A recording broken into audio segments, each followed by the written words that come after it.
سورہ بقرہ آیت نمبر 19۔ آپ حضرات کے پاس پیج نمبر ہے 6۔ اعوذ باللہ من الشیطان الرجیم، بسم اللہ الرحمن الرحیم۔ او كصيب من السماء فيه ظلمات ورعد وبرق يجعلون أصابعهم في آذانهم من الصواعق حذر الموت والله محيط بالكافرين يكاد البرق يخطف أبصارهم كلما أضاء لهم مشوا فيه وإذا أظلم عليهم قاموا ولو شاء الله لذهب بسمعهم وأبصارهم إن الله على كل شيء قدير۔ صدق الله العظيم۔ اللهم صل على محمد النبي الأمي وعلى آله وسلم تسليما كثيرا كثيرا۔ محترم سامعین کرام، ان آیات کا ترجمہ اللہ تبارک و تعالی ارشاد فرماتے ہیں، او کصیب من السماء فیہ ظلمات ورعد وبرق، یا ان منافقوں کی ایسی مثال ہے جیسا کہ بارش ہو آسمان کی طرف سے اور اس میں اندھیرے ہوں اور کڑک ہو اور بجلی ہو۔ رعد کڑک کو کہتے ہیں اور برق بجلی کو۔ یجعلون اصابعهم فی آذانہم، اور وہ اپنے کانوں میں انگلیاں ٹھونس دے، من الصواعق حذر الموت، کڑک کے سبب موت کے ڈر کی وجہ سے۔ واللہ محیط بالکافرین، اور اللہ تعالیٰ کافروں کو گھیرے ہوئے ہے۔ یکاد البرق یخطف ابصارہم، قریب ہے کہ وہ برق، وہ بجلی ان کی آنکھوں کو اچک لے۔ کلما اضاء لہم مشوا فیہ، جب بھی وہ روشنی ہوتی ہے تو وہ اس میں چلنا شروع کر دیتے ہیں۔ وَإِذَا أَظْلَمَ عَلَيْهِمْ قَامُوا، اور جب وہ اندھیرا چھا جاتا ہے تو پھر وہ کھڑے ہو جاتے ہیں۔ وَلَوْ شَاءَ اللَّهُ لَذَهَبَ بِسَمْعِهِمْ وَأَبْصَارِهِمْ، اور اگر اللہ تعالیٰ چاہے تو ان کے کانوں کو اور ان کی آنکھوں کو سلب کر لے جائے۔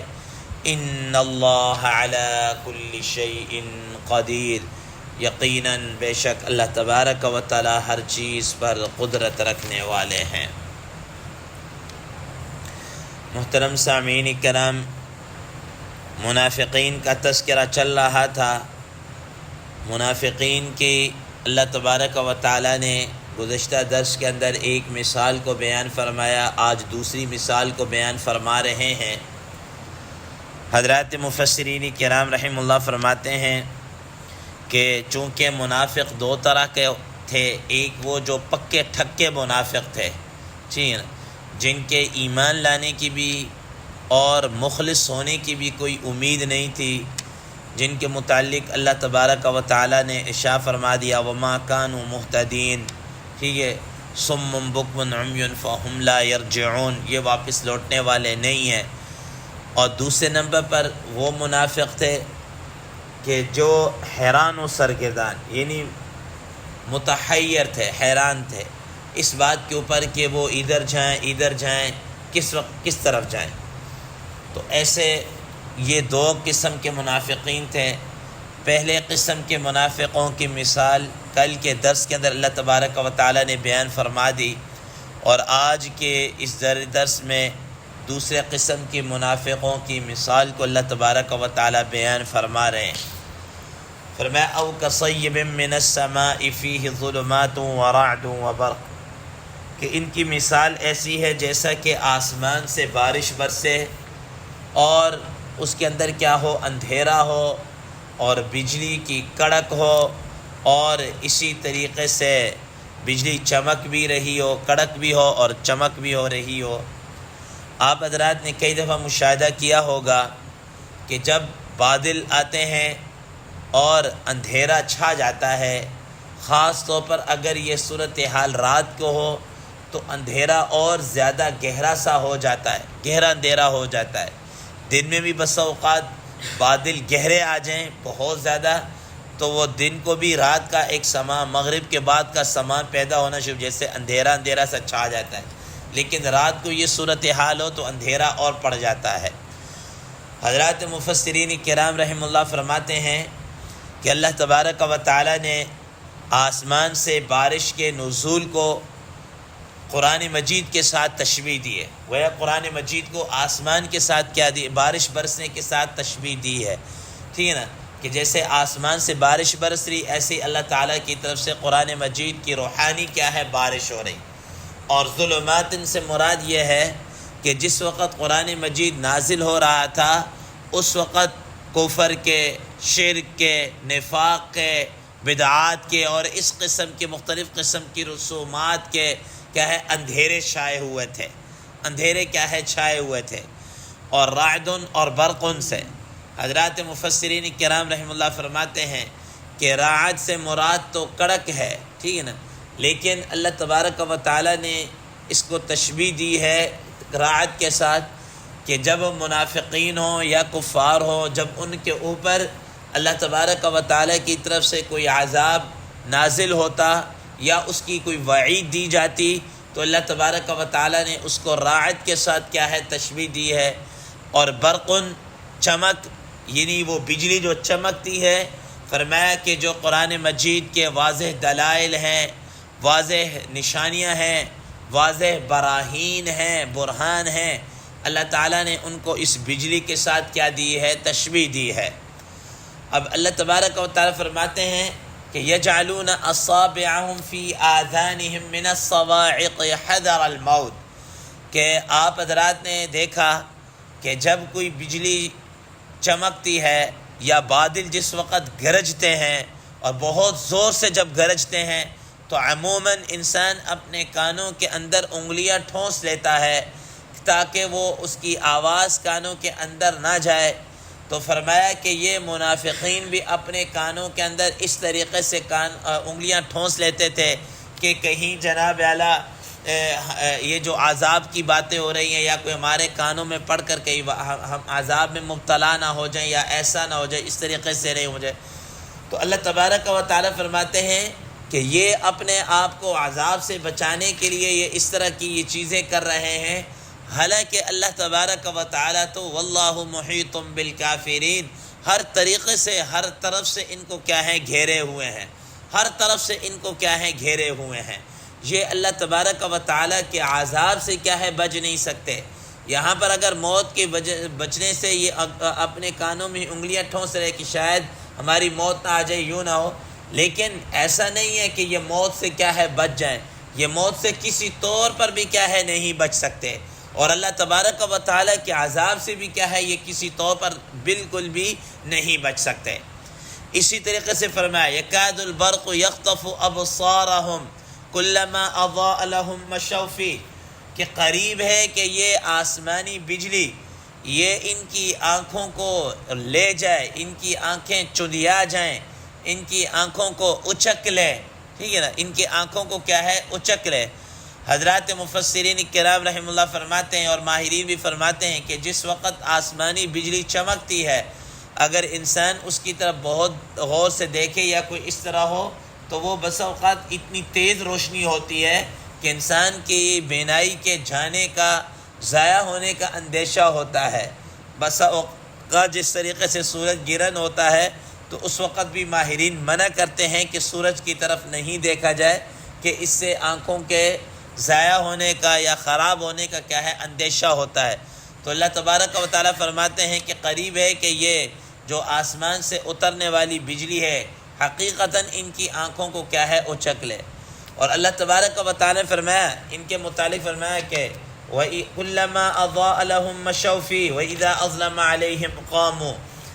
آپ حضرات نے کبھی دیکھا کہ اگر اندھیری رات ہو اور انسان جنگل کے اندر ہو اور اس وقت اس طرح کی بارش کا ساماں ہو، اگر اس وقت بالکل ظاہر گھپ اندھیرا ہوگا، اگر اس وقت بجلی چمک جائے تو ایک ظاہر روشنی سی پیدا ہو جائے گی، راستہ نظر آنا شروع ہو جائے گا، تو انسان کیا ہے اپنے راستے کو دیکھا پھر تھوڑا سا کیا ہے چلنا شروع ہو جاتا ہے، اور پھر اگر کہیں گھپ اندھیرا ہو جائے تو رک جاتا ہے۔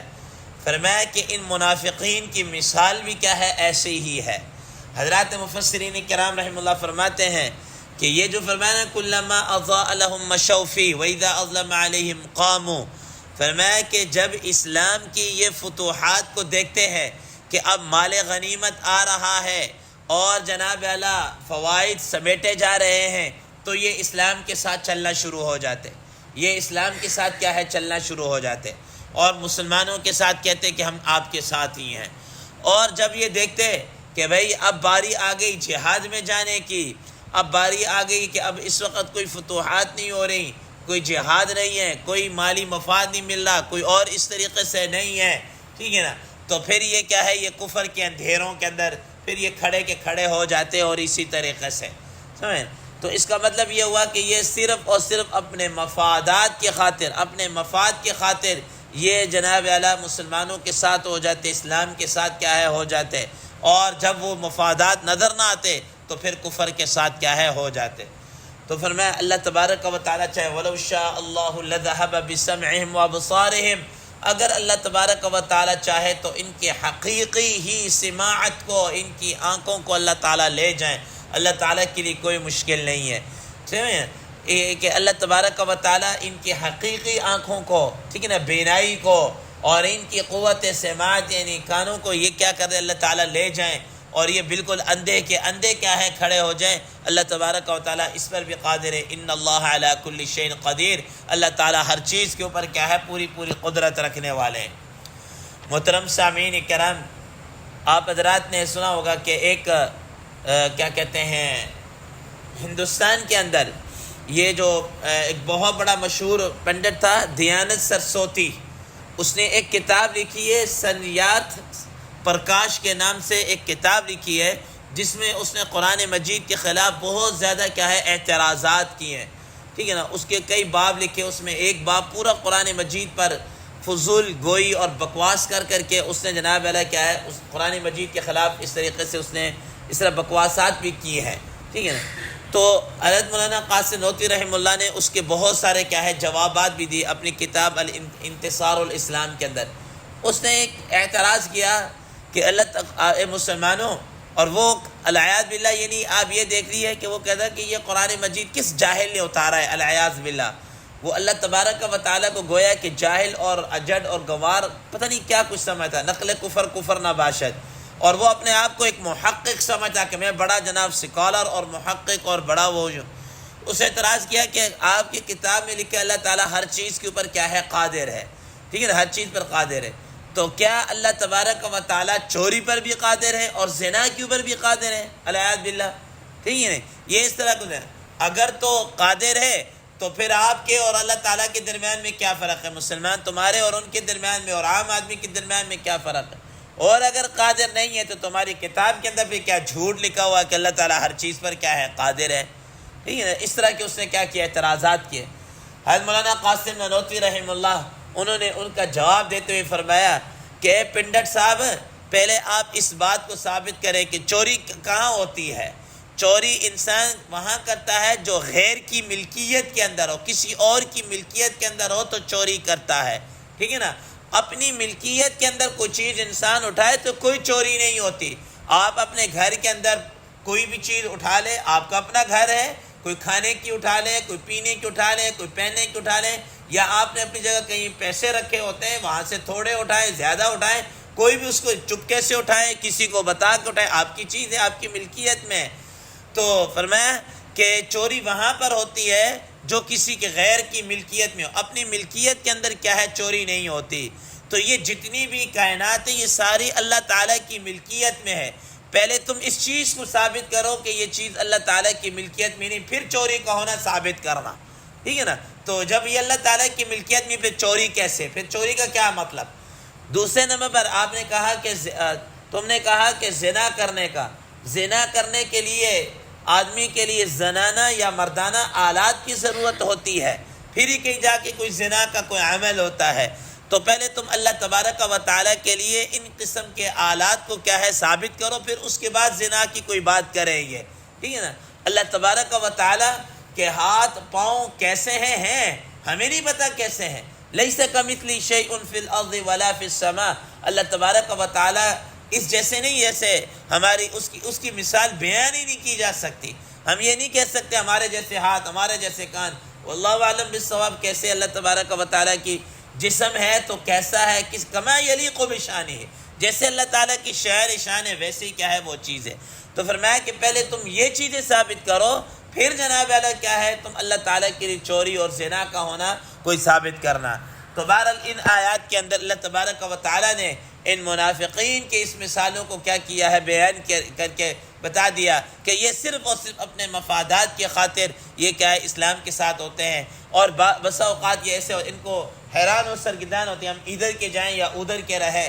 اور یہ لوگ ایسے ہی ہوتے ہیں کہ اگر ان پر حق واضح ہو کر آ جائے تو بہت کم ہوتا ہے یہ اس کو مان لیتے ہیں، ورنہ یہ جناب اللہ اسی طریقے سے اندھے کے اندھے ہی کیا ہے کھڑے رہتے ہیں. اللہ تبارک و تعالیٰ سے دعا ہے اللہ تبارک و تعالیٰ ہمیں اس پر عمل کرنے کی توفیق عطا فرمائے. وآخر دعوانا ان الحمد للہ رب العالمین.